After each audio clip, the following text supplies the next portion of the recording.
ఒక్కసారి కొమ్మూరి గోల్డ్ కి కాల్ చేయండి. తాకట్లో ఉన్న మీ బంగారాన్ని విడిపించి మార్కెట్ ప్రైస్ కి వాళ్ళు కొనుక్కుని మిగతా డబ్బులు మీకు ఇచ్చేస్తారు. నమస్తే, వెల్కమ్ టు మనం టీవీ. ఇక్కడ కనిపిస్తోంది యూట్యూబర్ జ్యోతి మల్హోత్రా పాకిస్తాన్కు గూఢచర్యం చేస్తున్నటువంటి కేసులో అరెస్ట్ అయింది. ఇప్పుడు ఇన్వెస్టిగేట్ చేస్తున్నటువంటి అధికారులకు మతిపోతుందండి. భయంకరమైన వాస్తవాలు బయటకు వస్తున్నాయి. ఢిల్లీలో ఉన్నటువంటి పాకిస్తాన్ రాయబార కార్యాలయంలో ఉన్నటువంటి అధికారి డానిష్తో సన్నిహిత సంబంధాలు మెయింటైన్ చేస్తూ మన దేశానికి సంబంధించిన సైనిక రక్షణ వ్యవహారాలకు సంబంధించిన సున్నితమైన అతి ముఖ్యమైనటువంటి సమాచారాన్ని పాకిస్తాన్కు చేరవేసింది. ఇదే కేసులో అరెస్ట్ అయింది. అంటే మన దేశంలో సైనిక స్థావరాలకు సంబంధించినటువంటి విషయాలు, సైనిక కార్యకలాపాలకు సంబంధించినటువంటి విషయాలు అన్నీ కూడా దఫాలుగా పాకిస్తాన్ అధికారులకు చేరవేసింది. ఇప్పుడు ఇన్వెస్టిగేట్ చేస్తున్నటువంటి అధికారులు అసలు ఎలాంటి సమాచారం బయటకు వస్తుందంటే, ఈ డానిష్ ఉన్నాడు కదా పాకిస్తాన్ కార్యాలయంలో, ఆయన ట్రాప్లో పడిపోయింది. ఆయన ఏం చెప్తే చేస్తుంది. ఎలాంటి విషయాలు కావాలంటే అలాంటి విషయాలు, అలాంటి సమాచారాన్ని పాకిస్తాన్కు చేరవేస్తుందన్నమాట. అలీ ఎహసాన్ అనే వ్యక్తి పాకిస్తాన్లో ఉంటాడైనా. పాకిస్తాన్ నిఘా విభాగం అధికారులు, రక్షణ సైనిక సంబంధించిన అధికారులకు మంచి సంబంధాలు ఉన్నాయి ఆ వ్యక్తితో.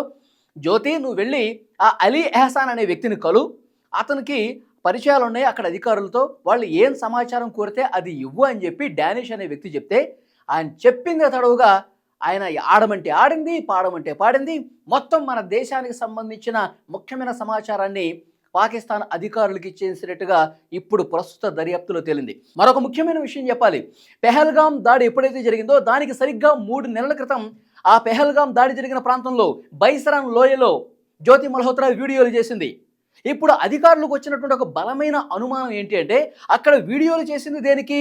అక్కడ పర్యాటక ప్రదేశం ఏ విధంగా ఉంది, అక్కడ పర్యాటకులు ఏ విధంగా సంతోషంగా ఉన్నారు, పర్యాటకంగా భారతదేశంలో ముఖ్యంగా కాశ్మీర్లో ఎలాంటి అభివృద్ధి జరిగింది, ఈ వీడియోలు చేయడం కోసం కాదు. పైకి మాత్రం పర్యాటక ప్రదేశాల్లో వీడియోలు చేస్తూ పోస్ట్ చేస్తున్న పరిస్థితి. కానీ అక్కడి సమాచారాన్ని పాక్ రాయబార కార్యాలయానికి పాకిస్తాన్ అధికారులకు చేరవేసింది జ్యోతి మల్హోత్రా. ఇదే అనుమానం. అంటే ఉగ్రవాదులు ఎటువైపు నుంచి రావాలి, ఆ పర్యాటకుల్ని టార్గెట్ చేయడానికి, ఎటువైపు నుంచి ఈజీగా ఎస్కేప్ కావాలి, అసలు ఏ సమయంలో అక్కడ పర్యాటకులు ఉంటారు, మన బలగాలు ఏదైనా దాడి జరిగితే అక్కడికి రావడానికి ఎంత సమయం పడుతుంది, ఈ అంతా సమాచారం కలెక్ట్ చేసుకోవడం కోసమే పర్యాటక ప్రదేశాలని ఎంచుకొని ఈమె అక్కడ వీడియోలు చేస్తుంది యూట్యూబర్ ముసుగులో. ఇది అధికారులకు ఉన్నటువంటి బలమైన అనుమానం. ఇంకా కొద్ది రోజుల ముందు ఇప్పుడు ఆమె అక్కడ బైసరన్ లోయలో పెహల్గాంలో వీడియోలు చేసింది. 3 నెలలకి భయంకరమైన దాడి జరిగింది. మొన్న జరిగిన పెహల్గాం దాడి. పూరి ఆలయం దగ్గర కూడా వీడియోలు చేసిందంట. చరిత్ర మొత్తం వెలికి తీస్తూ ఉన్నారు. ఇప్పుడు పూరిని కూడా ఏమైనా టార్గెట్ చేశారా? పూరిలో ఒడిశా రాష్ట్రం పూరి ప్రముఖ పుణ్యక్షేత్రం జగన్నాథ టెంపుల్ దగ్గర వీడియోలు చేసింది. అక్కడ ఉన్నటువంటి ఆ లోకల్ యూట్యూబర్ ప్రియాంక ఎవరైతే ఉన్నారో ఆమెతో ఫ్రెండ్షిప్ చేసుకుంది, ఆమెని కలిసింది, అక్కడ వీడియోలు చేసింది. ఇప్పుడు అధికారులకు అనుమానం, ఎందుకంటే ఉగ్రవాదుల టార్గెట్ లిస్ట్లో పూరి దేవాలయం కూడా ఉంది. ఈ ఆలయాన్ని కూడా ఏమైనా టార్గెట్ చేశారా? ఇక్కడ సమాచారం చేరవేయడం కోసం ఆమె ఇక్కడ వీడియోలు చేసిందా? ఈ పెహల్గాం దాడి జరిగిన తర్వాత అధికారుల అనుమానాలు రెట్టింపయ్యాయి. ఆ కోణంలో ఇన్వెస్టిగేట్ చేస్తూ ఉన్నారు. మొన్న మధ్య సికింద్రాబాద్లో వందే భారత్ ట్రైన్ ప్రారంభోత్సవ సమయంలో కూడా సికింద్రాబాద్లో వీడియోలు చేసింది ఈమె. ప్రధానమంత్రి నరేంద్ర మోదీ గారు వర్చువల్ విధానంలో వందే భారత్ ట్రైన్ సికింద్రాబాద్లో ప్రారంభించారు. ఇక్కడ హడావుడి చేసింది. ఇక్కడ అంటే వందే భారత్ ట్రైన్ కవర్ చేయడం కోసం వీడియోలు చేస్తూ హైదరాబాద్లో ఇంకేమైనా సున్నితమైనటువంటి ప్రాంతాల్లో పర్యటించిందా, అక్కడ ఎవరితో అయినా కలిసిందా, మంతనాలు జరిపిందా, ఈ కాల్ రికార్డ్ మొత్తం వెలికితీస్తూ ఉన్నారు. మన దేశంలో ఏ ప్రాంతాల్లో వీడియోలు చేసింది, ఎవరెవరిని కలిసింది, ఎలాంటి మంతనాలు జరిపింది, సీక్రెట్ భేటీలు ఏమైనా జరిగాయా, మొత్తం కాల్ రికార్డింగ్ డేటా మొత్తం వెలికితీస్తూ ఉన్నారు. ఇప్పుడు హైదరాబాద్ వాసులు ఒక భయం కనిపిస్తోందండి. ఎందుకంటే హైదరాబాదు ఉగ్ర చరిత్ర ఒక్కసారి తలుచుకుంటే కళ్ళల్లో నీళ్ళు వస్తాయి.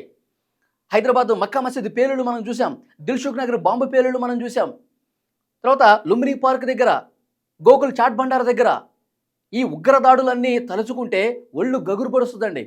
భయంతో వణికిపోతున్నారు హైదరాబాద్ వాసులు. ఇప్పుడు ఈ యూట్యూబర్ ముసుగులో ఈ దేశద్రోహి మన దేశంలో ఉంటూ, మన దేశ గాలి పీలుస్తూ, వాటర్ తాగుతూ, ఇక్కడ భోజనం చేస్తూ దేశానికే నామాలు పెట్టే పరిస్థితుంది. ఎంత దారుణం అండి. ఇక్కడ ఉంటూ మన దేశ సమాచారం, మన సైనిక సమాచారం, మన మెట్రో సిటీస్కి సంబంధించినటువంటి సమాచారం, పూర్తిగా సైనిక రక్షణ వ్యవహారాల అతి ముఖ్యమైనటువంటి సమాచారం పాకిస్తాన్ అధికారులకు చేరవేయటం అంటే ఇది క్షమించరాని నేరం. చాలా కఠినంగా అధికారులు వ్యవహరించాల్సినటువంటి అవసరం ఉంది. అన్నీ కూడా వెలికితీస్తూ ఉన్నారండి. పాకిస్తాన్ రాయబార కార్యాలయం డానిష్తో ఎన్నాళ్ళుగా సంబంధం ఉంది, అతనితో ఎలాంటి సంబంధం ఉంది, ఇప్పటివరకు ఎలాంటి సమాచారం ఇచ్చింది, మన దేశానికి సంబంధించిన సమాచారం, పాకిస్తాన్లో ఎన్ని రోజులు గడిపింది, పాకిస్తాన్లో కూడా చాలా వీడియోలు చేసిందంట. పాకిస్తాన్లో వీడియోలు చేస్తూ అక్కడ రెస్టారెంట్లు తిరుగుతూ, హోటల్స్ తిరుగుతూ, అక్కడ ఫేమస్ ఏవైతే ఉంటాయో వాటన్నిటినీ పైకి మాత్రం ఇది కనిపిస్తుంది. పాకిస్తాన్లో పర్యటన చేసింది, పర్యాటక ప్రదేశాలు వీడియోలు చేసి తన యూట్యూబ్లో పోస్ట్ చేయటం అనుకుంటారు అందరూ, ఆమె గురించి తెలిసిన వాళ్ళు. ఆ ముసుగులో చేసేటటువంటి వ్యవహారం ఇది అని చెప్పి ఇప్పుడు మన అధికారులకు అనుమానం వచ్చి డేటా తీస్తూ ఉంటే ఒకదాని తర్వాత ఒకటి కళ్ళు బైర్లు గమ్మే వాస్తవాలు వెలుగులోకి వస్తున్నాయి. మొత్తం కూడా వెలుగు తీస్తూ ఉన్నారు. పాకిస్తాన్ ఐఎస్ఐతో ఉన్నటువంటి ఇన్ఫర్మేషన్ మొత్తం కూడా వెలుగు తీస్తూ ఉన్నారు. అక్కడ అధికారులను ఎవరెవరిని భేటీ అయింది, ఆ అలీ ఎహసాన్ అనే వ్యక్తిని ఎన్నిసార్లు భేటీ అయింది, డానిష్తో ఏంటి పరిస్థితి, ఇవన్నీ కూడా తీస్తుంటే ఇలాంటి వాళ్ళు మన దేశంలో ఇంకా ఎంతమంది ఉన్నారు? ఎందుకంటే పాకిస్తాన్ అధికారులు చాలా పక్కాగా, చాలా తెలివిగా, ఎక్కడ అనుమానం రాకుండా మన దేశం మీద కుటిల ప్రయత్నాలు చేస్తూ ఉంటారండి. నేను ఎందుకు చెప్తున్నానంటే మాట, ఇప్పుడు యూట్యూబర్ మీద అనుమానం వచ్చింది కాబట్టి ఇది బయటకు తీశారు అధికారులు. అంతకుముందు వరకు తెలియదుగా ఈ సమాచారం. అంటే యూట్యూబర్లు మన దేశంలో కావచ్చు, పాకిస్తాన్లో కావచ్చు, ఎక్కడైనా వీడియోలు చేసుకుంటారు. వీళ్ళు యూట్యూబర్లు, వీళ్ళు ప్రముఖ పుణ్యక్షేత్రాల్లో తిరిగినా ఎవరు పట్టించుకోడు, పర్యాటక ప్రదేశాల్లో తిరిగినా ఎవరు పట్టించుకోరు, వాళ్ళు వీడియోలు చేసుకుంటూ పోస్ట్ చేసుకుంటారులే అనుకుంటాం మనలాంటి సాధారణ జనం. కానీ ఆ ముసుగులో చేసేటువంటి వ్యవహారం ఇది.